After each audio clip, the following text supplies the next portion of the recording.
அன்பான தேவ பிள்ளைகளே, இந்த ஆசீர்வதிக்கப்பட்ட நாளில் தேவன்தான் நமக்கு சகாயர். எத்தனை பேர் நம்புறீங்க?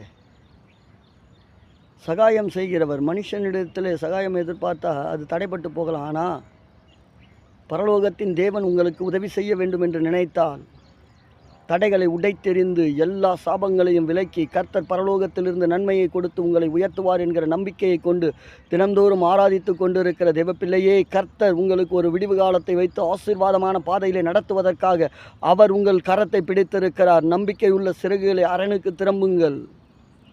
இரட்டிப்பான நன்மையை தருவேன், இன்றைக்கே தருவேன் என்று சொன்ன தேவன் நிச்சயமாக இரட்டிப்பான நன்மையை கர்த்தர் உங்களுக்கு கொடுத்து ஆசீர்வதித்து உயர்த்தப் போகிறார். எத்தனை பேர் நம்புறீங்க? என்னுடைய சிறையிருப்பை மாற்றுவதற்கு மனிதன் அல்ல, தேவனே எனக்கு ஒத்தாசை செய்வார். அவரை நம்பியிருக்கிற எனக்கு என் தேவன்தான் சகாயர் என்று சொல்லி கர்த்தரை கம்பீரமாய் துதித்து ஆர்ப்பரித்து ஆராதியுங்கள். அவர் உங்களை விடுவிக்க, உங்களை தப்புவிக்க, உங்களை வழிநடத்த போதுமானவராய் இருக்கிறார். சர்வ வல்லமை உள்ள கர்த்தராகிய இயேசு கிறிஸ்து இன்றைக்கு உங்களுக்கு ஒரு விடிவு காலத்தை வைத்திருக்கிறார். ஆமென். ஆம் தேவ பிள்ளைகள், இந்த 8வது தேதியில் கர்த்தர் இரட்டிப்பான நன்மையை கொடுத்து உங்களை உயர்த்துவதற்காக அவருடைய கரத்தை பிடித்து கொள்ளுங்கள். நன்மையை செய்கிறவர் நிச்சயம் உங்களுக்கு நன்மையை செய்வார். ஆசீர்வதித்து உயர்த்துகிறவர் நிச்சயமாய் உங்களை ஆசீர்வதிப்பார்.